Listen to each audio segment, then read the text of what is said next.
Quisiera aportar mi opinión personal acerca de la teoría de Darwin tratando sus repercusiones filosóficas. Bueno, pero antes de nada una aclaración, estoy seguro que usted se considera un ser racional, pero si no lo es decir, si está dispuesto a negar la ciencia para poder sostener sus convicciones personales cualquiera estas sean, basadas en su imaginación o en falacias que le han contado, no siga viendo este vídeo y aléjese de mi canal de YouTube, por favor. Después de esta breve pero, espero que, concisa advertencia podemos empezar. Darwin, con su libro El origen de las especies, y las teorías expresadas en él pretende explicar, si no bien el origen exacto de la vida, cómo puede la vida existir tal y como la conocemos hoy en día. En su libro propone una teoría completamente simple e innovadora que llamó la teoría de la selección natural.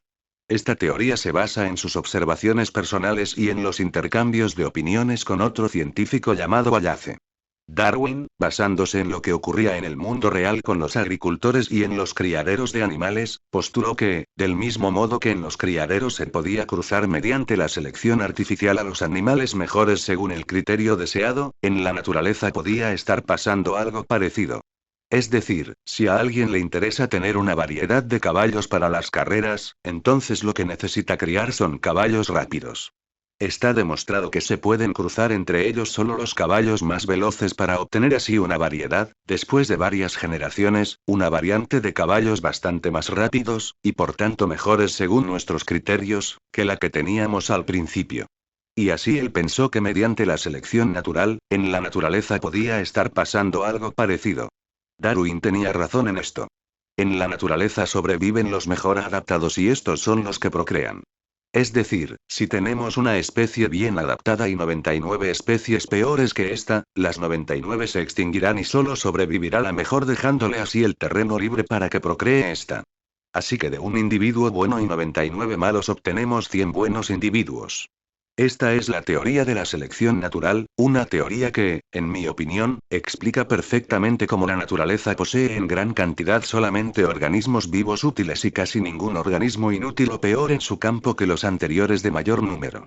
Pero esta teoría no puede explicar cómo aparecen las especies, solo explica cómo la naturaleza se autorregula a partir de los elementos ya existentes. Para explicar cómo aparecen las especies tenemos que recurrir a las variaciones fortuitas dentro de una especie, las cuales al acumularse generación tras generación, acaban por generar una nueva especie. Esto es lo que sostiene Darwin en su libro. Pero ¿cómo puede ocurrir esto? Hoy en día conocemos la existencia del ADN, el cual, según la teoría de Darwin, tendría que mutar accidentalmente y por azar, estos cambios por azar, variar las especies de tal modo, que tras generaciones se produjeran especies completamente nuevas, y por tanto, si eran mejores, pasar a dominantes mediante la selección natural. Pero ¿cuáles son las repercusiones filosóficas de esta teoría? ¿Es esta teoría tan fiable como para explicar por completo la vida? ¿Cómo apareció la primera forma viviente, la cual no pudo explicar Darwin? Estas son preguntas que deberíamos hacernos. Trataré de contestarlas por orden. Las repercusiones de esta teoría han sido extraer conclusiones filosóficas de ella y, por tanto, explicar el sentido de la vida desde la evolución. Esto es completamente incorrecto. No se puede pedirle a la ciencia que nos diga cuál es el sentido de la vida.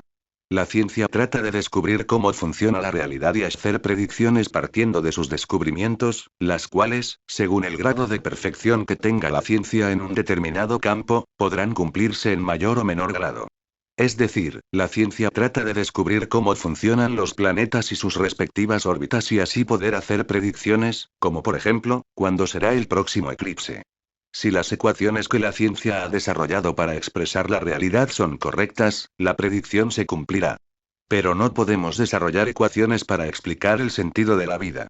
Así que no se pueden extraer conclusiones filosóficas, como que los animales y las personas están al mismo nivel, como que Dios no existe puesto que la vida puede explicarse enteramente con la teoría darwiniana, etc. Y demás conclusiones que se han extraído de esta teoría.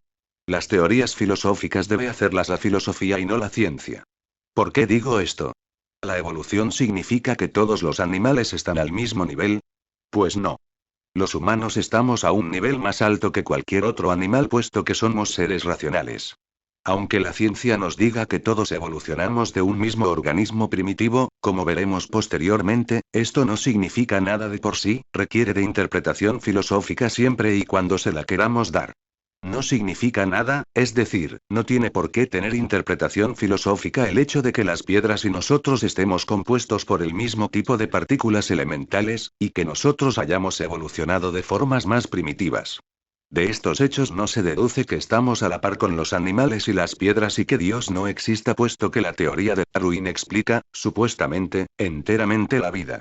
Como ya dije antes, al ser nosotros racionales estamos en un nivel más alto de importancia puesto que tenemos libre albedrío. Cosa que los animales no tienen. Ellos se guían puramente por su instinto o corto grado de inteligencia que les es útil solo para los eventos más inmediatos de su vida. Los humanos, sin embargo, tenemos la capacidad de razonar sobre cosas que no son tan inmediatas, es decir, no solo nos preguntamos cómo alcanzar la comida y cómo encontrar agua, necesidades fundamentales en la vida, sino también tenemos necesidades más profundas como sería la capacidad de filosofar. Los seres humanos nos paramos a razonar sobre cosas que no son para nada urgentes, sino que nos ayudan a explicar mejor nuestra existencia y a dar un sentido a nuestra vida. Esto no lo hace ninguna otra especie en el planeta. Ninguna otra especie puede filosofar, tan solo razonan sobre objetivos inmediatos como podría ser cómo alcanzar la comida. Es por esto que los humanos somos superiores a los animales, porque somos racionales. Otros de los puntos a tratar es el de la existencia de Dios. El hecho de que la vida se explique por la teoría darwiniana no significa que Dios no existe, puesto que se considera de Dios creador del universo y no de la vida solamente. Esto es todo por ahora. Las demás preguntas que me quedan por contestar las responderé en otro vídeo. Pondré el link de este en la descripción. En esta segunda parte pondré en duda en un grado objetivo la teoría de Darwin y contestaré a las dos preguntas que me quedan por contestar para así aclarar mi postura, y a dónde pretendo llegar con todo esto. Gracias por escuchar mi opinión y hasta la segunda parte.